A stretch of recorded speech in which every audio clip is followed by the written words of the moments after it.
Hey guys, welcome back to the CSO Pro again. My name is Carson Cook, guys, and today we're going to be talking about a pretty fun topic. We're going to be talking about something that's very valuable, guys, very important to understand, especially if you're getting into sales, if you're a college student, high school student, anyone that's looking at sales as a profession. Extremely important to talk about. So we're going to talk about three different things today, guys, that are going to really help your pitching, okay? And the first thing to understand, guys, is in pitching is that we need to stop pitching all the time. We need to stop pitching all the time.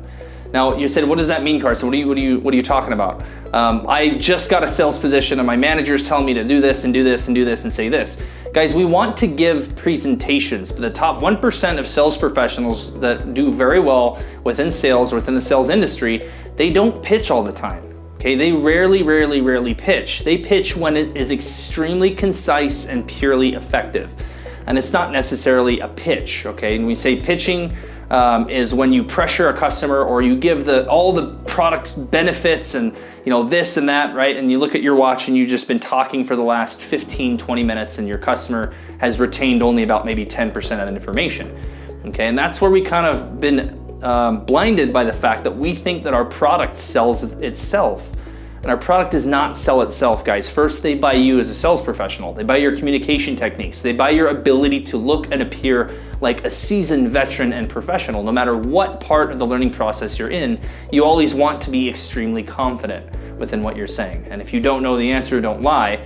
Okay, but that gives that little push or boost of honesty. Okay, it's important.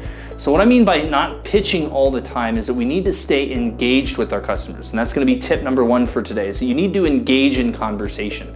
Do less pitching, less talking, and do more listening.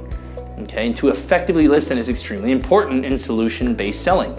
You're selling a solution. You're selling solutions to issues within your product, okay, or issues within your product, issues within your customers' issues, and your product will solve that, right? And that's when they partake and trade value for money within that product.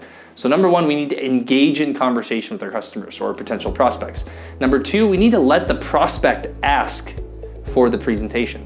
Now, in the steps of the sale, and we'll include a couple links, guys, below to the steps of the sale. We do a lot of different videos on different steps or procedures within what a sales process should look like. And in all sales industries, guys, they all look exactly the same. There's the same foundation. They might be slightly a little bit different. They might have, but it all is basically the same foundation. Okay, there's always a discovery mode. There's always a stating the agenda, that kind of stuff. But when you come to the presentation part, okay, of your sales process, it's always more beneficial when the customer asks for the presentation, when the potential prospect asks for, okay, well, so what is it that you have, Carson? And they use your first name, right? That just means that I've done all my steps prior.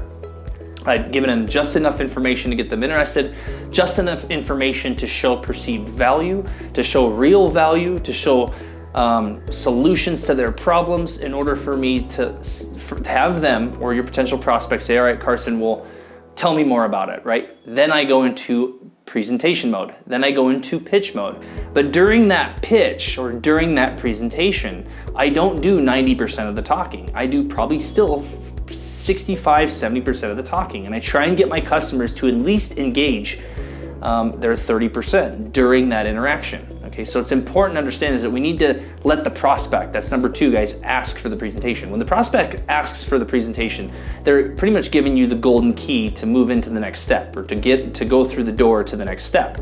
Okay, and then the third point that's going to help you stop pitching all the time is that you need to discuss the process with your potential prospect. Discussing the process with them, okay, is going to allow yourself as a sales professional to tell them that there's a lot of things that are involved before you arrive at the presentation, which is obviously discovery or qualifying, stating the agenda, the introduction, partial information, maybe an analysis or a review, or whatever it happens to be during that process of discovery. Okay, then that presentation should be asked upon by your customer. But we need to discuss that process with your potential client is going to really help you stop pitching, okay? That's gonna in turn lead them to be asking you questions. If you discuss the process with them, they'll be asking questions throughout the whole way. And if they do, that's more time discovering throughout the whole process before you give that presentation, but it'll help you stop pitching all the time. Okay, so it's very important to understand that, guys. When you take a position, if you're a college student or you're in one industry and the other, you're gonna wanna know all the bells and whistles of your product. You're gonna want to really get into it, and the first thing you're gonna wanna do is just throw all that information out at the first prospect you see. You're gonna be pitching.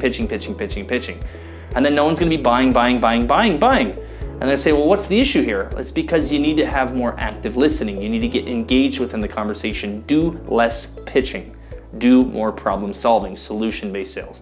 So thanks a lot, guys, for tuning in to CSO Pro, and we'll talk to you soon. Hey guys, this is Carson Cook, back at you again with the CSO Pro. Just wanted to put everything out there, guys. Thanks a lot for tuning into all the videos here on YouTube.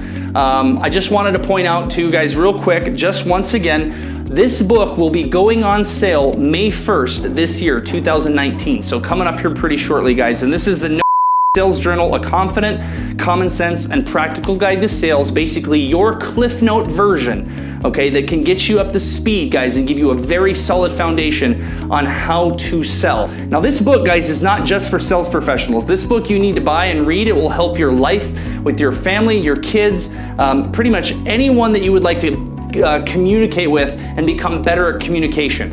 Okay, so make sure you go to Amazon, guys, and put in your pre-order right now. We'll include a link below. But this book, guys, is going to be going on sale May 1st. It's also, guys, been featured on the Sales Babble with Pat Helmers. You can tune in to find out a little bit more about the book at salesbabble.com. Very good podcast. Pat Helmers, guys, is a very standing guy within sales. Very solid reputation. Amazing podcast with some of the best techniques, communication techniques, tips and tricks for sales. So go to the salesbabble.com. I'll put that link in the description below. But guys, please make sure to pick up your copy on Amazon today. Get one right now. Thanks, guys.